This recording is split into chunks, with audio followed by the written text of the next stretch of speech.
Yo, what is going on, homies? It's your boy Stumped back for another OPTC video, and in today's video, we're taking the new Legend Sugofest exclusive Reiju that has just released over here on the Japanese side of the game into the Garp challenges, and just have a bit of a discussion about what the character actually does and her future potential, as I've had a lot of questions about this particular unit and how this unit actually works. And in practicality, I don't think we can see this unit to her full potential, but we are going to quickly have a quick talk about the character first. I got to say, though, the artwork, immaculate. The ink effect, stunning. Love to see it. So, as a captain, Reiju is an in-cerebral powerhouse captain by 5 times flat rate, 1.2 times HP. And when the crew does a special that does poison or strong poison or toxic, it will then inflict the enemy with Reiju poison. When the enemy is inflicted with Reiju poison, when the enemy inflicts you with poison, strong poison, toxic, the following turn, you will get her special to trigger. So, very, very cool. Very similar to King and Queen. You can just auto-trigger anytime that you get poisoned. Her special for 3 turns will boost the attack of Int, Cerebral, and Powerhouse characters by 2.25, remove any form of poison and paralysis, and when there is already the enemies are already inflicted with poison, strong poison, toxic, or Reiju poison, you will then inflict a 30% HP cut of poison. So it's like a poison HP cut, and completely remove the poison, strong poison on the enemy. So basically, you take away the poison, you do a 30% HP cut. Otherwise, you inflict the enemies with Reiju poison, which will cut 20% of the enemy's HP at the end of turn, heal the crew by 20% of the maximum value of the HP, and the attack boost against enemies with poison also works with Reiju poison. So you can get a conditional boost with the Reiju poison, which is great. She has a super type as well. She has a super type unit, which is great. When your crew consists of 6 cerebral and powerhouses, so and or, you get a 1-turn or boost for int, cerebral, and powerhouses by 2 times, and make int characters super int characters. As a sailor, she gives 75 HP attack and recovery to cerebral powerhouse, and she makes crew treat psi orbs beneficial. Besides that, she has a very, very good rumble. Or she also has a very good support ability, actually. Once during the adventure, when the support character triggers a special to change orbs, for 1 turn, she'll boost the attack of cerebral characters by 1.75. And she goes on any cerebral. So she's amazing for, like, Vivi. You can just, like, put her on Vivi. And then the new unit that also came out with her, and Vivi works the same way. Her Pirate Rumble at level 10 special does level 5 defense up to in characters for 20 seconds. Level 3 continues damage to all enemies for 25 seconds, and periodically heal herself by 660 HP. So very similar to the Straw Hats healing with that new legend that I showcased in my Psy Rumble team. But I will be doing a Rumble showcase of this unit eventually. Her ability gives in allies 5 HP up, 5 speed, and 3 defense. She has a normal attack, strong attack, and then level 1 heal for a small range of allies, and then normal attack again. And then she has resistance to Psi and continuous damage. She also targets the nearest enemy. So we're gonna have a bit of a chat about her in today's video. I am taking her into the 3 Garp challenges that are available of Revolutionary Army 1, WhiteBeard, and the Worst Generation. So with that said, let's dive in. Alright, to start the video off, we are starting over here at Revolutionary Army 1. So this is the team, these are the supports, let's dive in. Now, in today's video, it's a bit of a showcase on Reiju, not really a bit of a walkthrough on these Garp challenges. I probably will talk about the Worst Generation, as that's actually, like, the hardest of the Garp challenges by far. But Revolutionary Army 1, WhiteBeard, it's been out for a little while, and you guys pretty much know the gist. You really just want to bring someone that can remove bind either twice or some supports. Very similar to what I'm doing with Law and the Corazon support, as well as bring someone that can remove defense up from for the Kuma stage. But the thing with Reiju is she's a very, very, very strong unit. I do really, really like these 2 new waifu units. I do think Vivi is a little bit better, but I will talk about why as we make our way through this particular video. So, with Reiju, she's very, very strong. 3 turns of a 2.25 times attack boost is nothing to scoff at.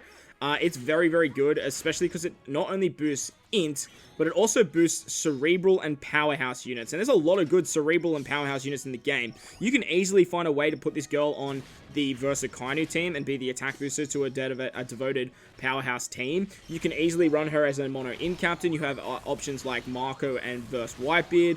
You have a lot of very, very good free-to-play units. You've got the Halloween Slashers. They are all cerebral units, and they are all int-based as well. You've also got the Int Shanks units. Then talking outside the Int bubble, you've also got all of the other V2 waifus, Vivi Rebecca 1, Vivi Rebecca 2. You've got Shirashari V1, Shirashari V2, as they are all cerebral units. You've also got stuff like Sanji Pudding. So the amount of units that Reiju can actually work with and the amount of hybrid teams you can actually use with Reiju is actually really, really nice. Int is a very, very strong color. There is no doubting that Int isn't very, very strong. You've got Moria, as he is a powerhouse booster. He's also Int. You've also got Magellan, who's a powerhouse unit, two of the newest units that just came out on the global side of the game. And you've also got Blackbeard as well, but I wouldn't really recommend using Blackbeard. Reiju's just a way better captain than Blackbeard is, but, I mean, the option's there, right? But the thing with Reiju that I sort of have a narc with is her poison. Now, I do believe Reiju will get better over time as we sort of get more content that revolves around the poison slots. Now, if you guys don't know what I'm talking about here, with the release of Reiju came the release of a new slot. Now, there is a new slot in the game called the poison slot. Now, what that actually does is it actually gives you damage when you attack. So, very similar to you guys actually getting poison, it looks like a purple poison slot, but you can actually remove that. You can remove poison slots by any character that has a special that can remove poison. So, characters that used to be able to remove poison kind of were just like, when am I ever going to use this? Like, Dofi 2 maybe, Garp's Challenge Hody maybe, but there's just supports that just do it way better. So, the fact that they've introduced this new orb that is the poison slot actually gives a little bit more viability to all those characters that can remove poison, and namely Reiju. The thing with Reiju is you really want to be able to inflict the enemy with poison, or the Reiju poison, and actually get that 30% HP cut off.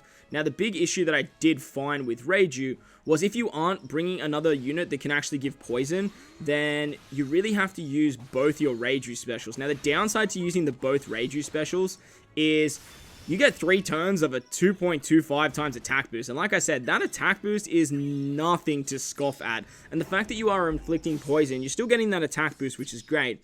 But say, for example, on this stage here, we used both our Reiju specials. We used the Reiju to inflict the Reiju poison, get our attack boost. And then we used the other Reiju to do a 30% HP cut. Now, that's all hunky-dory. Getting that 30% HP cut, super, super nice. But we actually lose the 3 turns of an attack buff. I really wish they somehow implemented some other buff, saying like if you already have an attack boost, Reiju's then, I don't know, color affinity, or gives you an orb boost, or something like that, and then maybe change her super typing to basically remove poison immunity. The big downside to Reiju, very similar to Magellan, is if the enemy's immune to poison or has full immunity, you are going to be stuck without doing much damage. But that was Revolutionary Army 1. Let's move on to the WhiteBeard challenge now.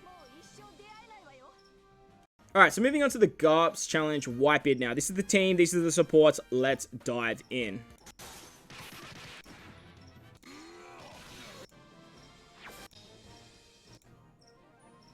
Alright, so as I was saying, the big downside to Reiju is to get that 30% HP cut off, you do need to either sacrifice one of your Reiju specials and then use it twice, and I really don't think it's worth losing the 3 turns of the 2.25 attack boost to Cerebral and Powerhouse. 2.25 its times attack boost is very, very strong, and sacrificing that for a 30% HP cut, in my opinion, just does not seem worth it.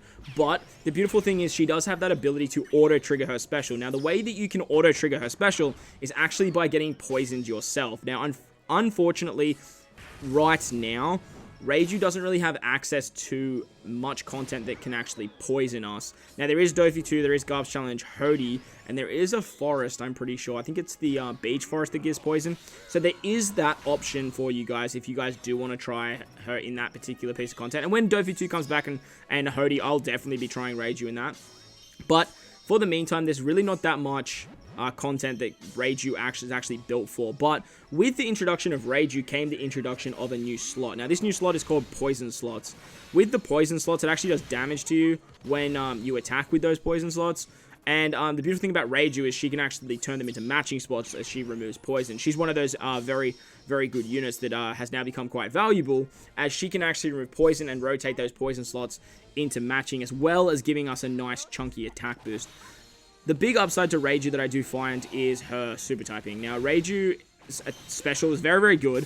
I don't think the 30% HP cut is worth it at the moment, but if you ever do get poisoned, and then you apply the Reiju poison, and then you use her special, it'll definitely be worth getting that 30% HP cut off. Then you've got the attack boost, and you'll be good to go. But the big upside I do find to Reiju at the moment is her special and her super type. Her super type giving a 2 times orb boost to Int, Cerebrals, and Powerhouse units is very, very strong.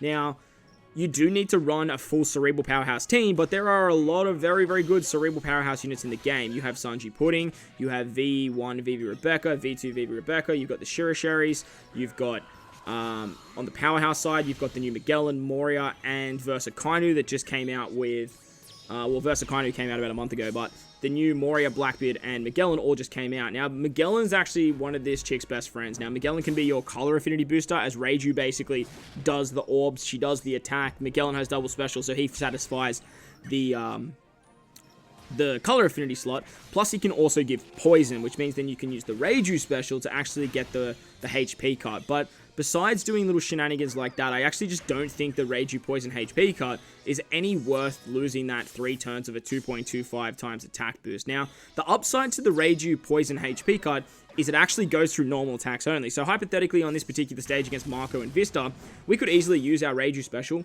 and then use our other Reiju special and still get a 30% HP cut, even though we have normal attacks only. So I do imagine in the future there are going to be some cheeky shenanigans that can actually help you guys out, but I do think Reiju is just going to get more and more valuable and is going to become better with future content. At the moment, I do think that she's just another very good int unit, another very good int powerhouse unit, another very good int cerebral unit, but we already have a lot of good int cerebral units. We already have a lot of good, not int cerebral, int powerhouse units. We have Marco, we have WhiteBeard that you can both see on this particular team. We have Moria, we have Blackbeard, we have, Versa Kainu for a powerhouse leader, and then we have a lot of other good, really good cerebral options. So I'm not saying that she's bad, and I do think that she's like one of the better units in the game, but I do think that she's just going to age very, very gracefully, and we're not going to be able to see her full potential at the minute. But that was WhiteBeard. Let's move on to the final Garp challenge now against the worst generation. And for the final Garp challenge, we're taking on the worst generation. So this is the team, these are the supports. For the final time, let's dive in. Now, the worst generation, in my opinion, well, it should be in everyone's opinion, to be honest, it is easily the hardest of all the Garp's challenges. And honestly, that's probably why it's an 11-star challenge, not a 10-star challenge. But look, at the end of the day, it is what it is. Now, my final opinion on Reiju is she's very, very good. Very, very good. She's probably the best, one of the best int captains in the entire game. She's definitely one of the best cerebral captains in the game, and she's definitely up there as one of the best powerhouse captains in the game. But we already have a lot of very good int units. We also have a lot of very good powerhouse units, and we have a lot of very good cerebral units. So is it worth summoning for Reiju, or is it worth getting Reiju? At the meantime, I'm going to say no. But I'm going to put a little bit of an asterisk there. I do think with future content, this Reiju is going to get very, very good and is going to become very, very valuable, mainly because she can remove poison. The big upside to removing poison is you can remove those poison slots, as well as being an attack booster. So she can give you a full board of orbs through those poison slots, which cannot be removed any other way. It's very similar to the Semler slots, very similar to Super Bomb and all that sort of stuff as well. But once we hit stage 3, we come up against Bonnie, Apu, and BEIJU. Now, they give us a full board of recovery orbs on the right, and then they give us bomb slots on the left. They also remove our sound effects, and they give us the debuff that means that we actually can't heal with meat orbs. If you eat a meat orb, instead of healing, it actually gives damage. So that's one of the newer debuffs that has come to Japan, and its debut was pretty much on the Arena Mihawk, I'm pretty sure, and then it was on this particular piece of content.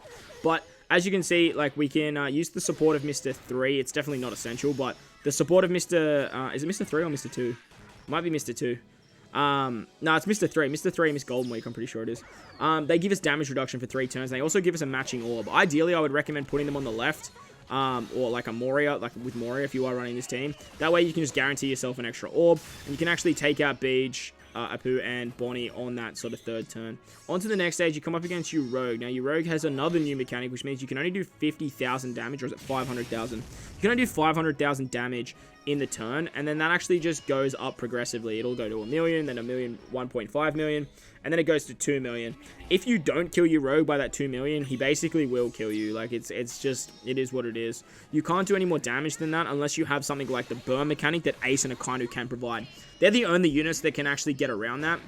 I did try using the Reiju Poison here to actually sort of cheese a little bit more damage, but the Reiju Poison triggers at the end of the turn, not at the start of the next turn like the burn does. So unfortunately, Reiju Poison or any poison doesn't actually cheese your way through this particular stage, but you just sort of have to stall it out. Now, on the 4th turn, once you hit the 2 million, your Rogue actually gives us normal attacks only. So this is another one of the Garp challenges that has normal attacks only, very similar to Hody.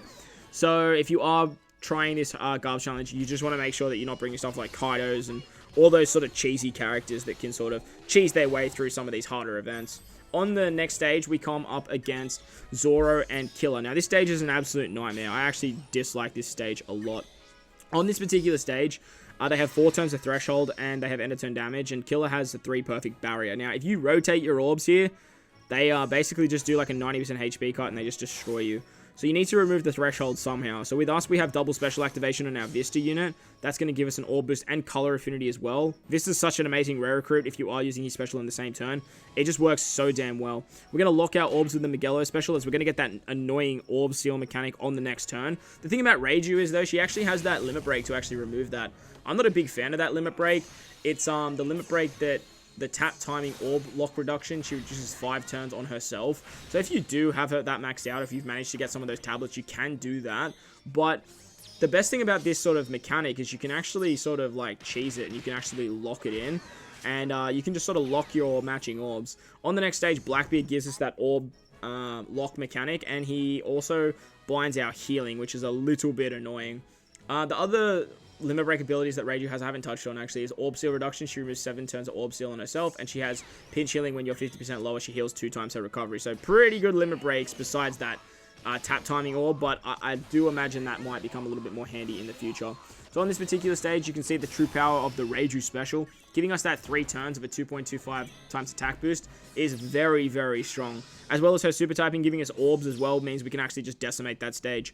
Moving on to the final stage against Law, Luffy, and Kid, the Supernovas, or the worst generation. Are they the same thing? Yeah, I think they're the same thing.